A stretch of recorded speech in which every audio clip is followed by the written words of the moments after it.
Happy Monday. So, what is driving NASDAQ to the downside?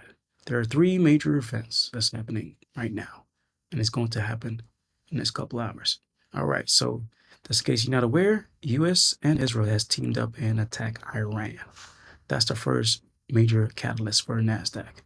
The other two that's coming up is S&P manufacturing at 9:45 data, and then we have ISM manufacturer data at 10 o'clock. So those are the three main drivers that I would see would impact the market for today for NASDAQ.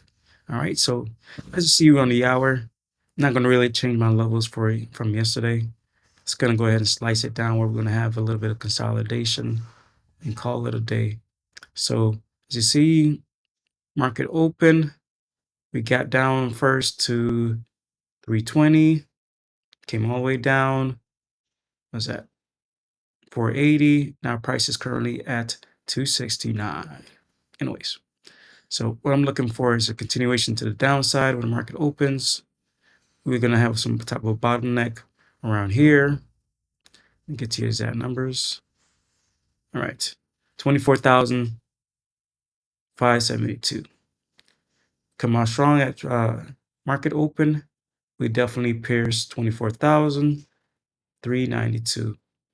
Other than that, stay vigilant. Trade what you see. Don't overtrade.